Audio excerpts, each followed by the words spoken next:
चमोली जनपद के पीपलकोटी में वर्ष 2003 में विष्णुघाट पीपलकोटी जल विद्युत परियोजना को भारत सरकार से स्वीकृति मिली थी। टीएचडीसी की ओर से इस परियोजना का निर्माण कार्य किया जा रहा है। कई बार इस परियोजना ने आपदाओं को झेला है। पिछले साल दिसंबर महीने में इसी परियोजना के टनल में जो लोको ट्रॉली थी वो आपस में उनकी भिड़ंत हो गई थी और इसमें 100 से अधिक श्रमिक घायल हुए थे। गनीमत ये रही कि इसमें एक भी जो श्रमिक थे उनकी डेथ नहीं हुई। और इसके बाद इस बार जो कल रात की जो यहाँ पे घटना हुई उसमें 7 जो मजदूर हैं वो टनल के अंदर मृत पाए गए हैं और 3 जो श्रमिक हैं उनकी खोजबीन अभी भी जारी है। इस परियोजना की जो टनल है वो जो टरबाइन की टनल है वो अभी सियासेन में है। हम यहाँ पर मौजूद हैं और हमारे संवाद न्यूज एजेंसी के जो यहाँ पर स्थानीय जो संवाददाता हैं भुवन शाह जी, हम उनसे इस पूरी परियोजना के बारे में बात करेंगे कि कब से ये परियोजना चल रही है और क्या क्या दिक्कतें इस परियोजना के निर्माण में आई हैं। शाह जी, ये परियोजना 2003 में स्वीकृत हुई थी। उसके बाद इस परियोजना का काम टीएचडीसी की जो सहायक कंपनी है एचसीसी की ओर से की गई। तो इसके बाद लोको जो ट्रॉली है पिछली बार उसका हादसा हुआ, इस बार ये टनल में भूधसाव हो गया। तो क्या यहाँ की मिट्टी रेतीली मिट्टी है या यहाँ की जो भौगोलिक जो परिस्थितियाँ हैं वो इस टाइप की हैं, थोड़ा आप जानकारी। ऐसा है, ये जो टनल में जो हादसा हुआ था ये जयसाल गांव के नीचे से है और जयसाल गांव के ऊपर से इन लोगों के पानी के स्रोत हैं। जल स्रोत सूखने के कगार पे थे, पानी इन टनलों के ऊपर से गुजरने लगा है। तो पानी जब इकट्ठा हुआ तो ये भूधसाव इससे हो गया, जिससे इतना बड़ा हादसा ये हुआ। ये टनल विद्युत परियोजना जो पावर हाउस है वहां से इस पानी ने इसके अंदर से जाना था और जो यहाँ से फॉल बन करके निकलता बिरही में, लेकिन उससे पहले ही ये जो है ध्वस्त हो गया। इस सुनने में आया कि पहले दिन भी यहाँ पर कुछ लूज हुआ था, लेकिन इन्होंने ध्यान दिया नहीं। अगर इसमें ध्यान दिया जाता तो यह हादसा टल सकता था। जैसे कल हादसा हुआ, मजदूर वहाँ पर वेंडिंग कर रहे थे, सरिया वेंडिंग, तो कितने मजदूर वहाँ अंदर थे और वहाँ की क्या शिफ्टिंग इनकी होती है काम करने की?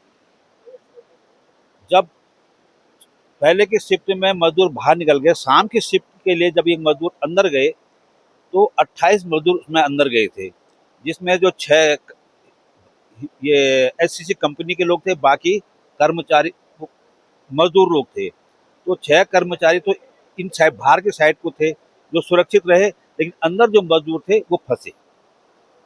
जो अंदर मजदूर थे वहाँ पे वेंडिंग का काम चल रहा था, तो जो ये बता रहे हैं जयसाल गांव के ठीक नीचे से ये हुआ, क्या जयसाल गांव में भी इसका असर हुआ है? जरूर हुआ होगा सर, जल स्रोत सूखने का। जो जल स्रोत सूखे हैं जयसाल गांव के, वो इसका असर है। हाँ, कल जो एक बात सामने आई थी रेस्क्यू टीम की ओर से, बताया गया था अंदर से 7 बॉडी बाहर ले आए थे, जबकि 2 अन्य बॉडी मलबे में रेस्क्यू टीम को दिखी हैं। बाहर उन्होंने बताया कि 2 और बॉडी दिख रही हैं, लेकिन पानी का फ्लो अधिक होने के कारण और मलबा अधिक होने के कारण जब तक उन बॉडी मतलब उस वहाँ तक वो रेस्क्यू टीम पहुँची तो वो फिर गायब हो गए। तो अभी फिर उन लोगों की तलाश की जा रही है। तो ये माना जा रहा है कि जो 2 बॉडी वहाँ पे दिखी थी वो उसी मलबे में अभी दबी होंगी।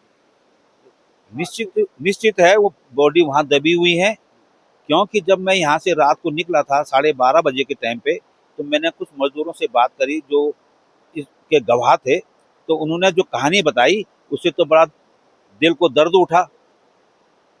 वो किस ढंग से वो लोग वहां से भागे, कुछ इधर थे जो उस साइड से वो छटपटाते रहे, पानी में दलदल में दबे रहे, गर्दन तक दब गए। उसके बाद हम लोग भागना शुरू किया। हमने कहा अपनी जान बचाए, तो हम लोग जान बचा के भागे। तब तक रेस्क्यू टीम पहुंच गई थी, सभी लोग आ गए थे।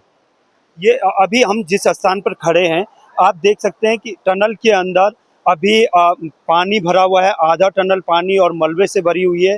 हम आपको बताना चाहेंगे कि जो पानी आ रहा है टनल से वो यहाँ पे रिसाव पानी का हो रहा है और ये टनल से लगातार पानी के और ऐसे 2 पंप छोड़े गए हैं अंदर से और इसको अलकनंदा में छोड़ा जा रहा है इस पानी को।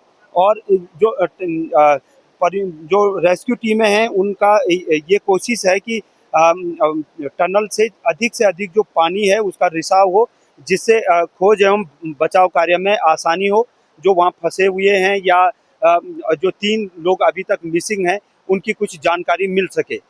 बताया जा रहा है कि जो जहाँ पर ये हादसा हुआ है उसके ठीक ऊपर जयसाल गांव है और जयसाल गांव के जो इससे पहले भी जयसाल गांव के जल स्रोत सूख गए थे।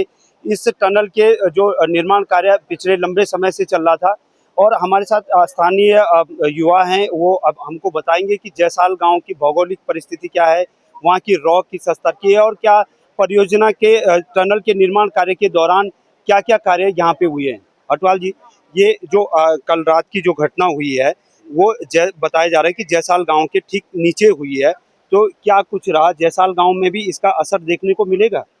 जी, इसमें तो सबसे पहले परियोजना जो चला रही है, सबसे बड़ा फेलियर इनका है कि क्योंकि जो टनल में था, जो ये संकेत दे रहे थे कि ये टनल टूटने वाली है, 2-3 दिन से लगातार वहाँ पे लूज़ मकिंग हो रही थी। तो कई जो यहाँ वर्कर काम कर रहे थे, तो उन्होंने अपने मतलब ऑफिसरों को भी सूचित किया कि भाई यहाँ पे ये हो रहा है, हमें खतरा है यहाँ अंदर, लेकिन उन्होंने ज़बरदस्ती इनको धकेला है यहाँ।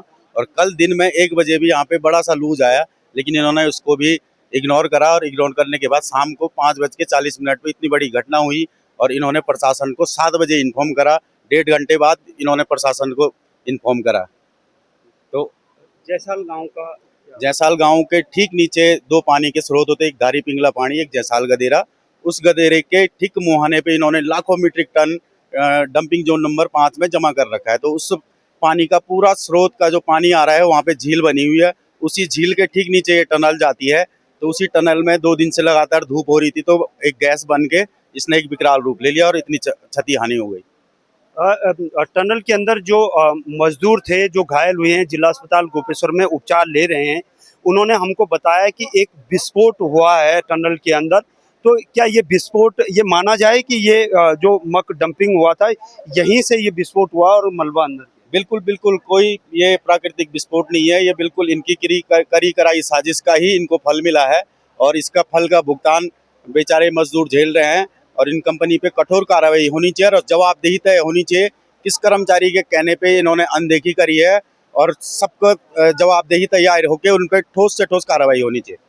और जैसे मजदूर वहाँ काम कर रहे थे तो कहीं न कहीं कंपनी प्रबंधन यहाँ पर जो टीएचडीसी मुख्य कंपनी है और इसकी सहायक कंपनी एचसीसी है, एचसीसी के यहाँ पर मजदूर काम कर रहे थे। टनल का जो भी निर्माण कार्य होता है वो एचसीसी की ओर से किया जाता है और कहीं न कहीं ये परियोजना प्रबंधन का भी ये फेलियर है कि मजदूरों के कहने के बावजूद भी उन्हें टनल के अंदर ले जाया गया, यहाँ सरिया वेल्डिंग करवाई गई। तो ये जांच का विषय है कि ये आखिर ये टनल के अंदर ये विस्फोट जो मलबा इतना भारी मात्रा में आया है, ये कैसे हुआ? मैं प्रमोद सेमवाल, अमर उजाला के लिए, समाज न्यूज एजेंसी, गोपेश्वर, चमोली से। अगर आप ये वीडियो YouTube पर देख रहे हैं तो हमारे चैनल को सब्सक्राइब कर बेल आइकन दबाएं और Facebook पर देख रहे हैं तो हमारे पेज को लाइक करें।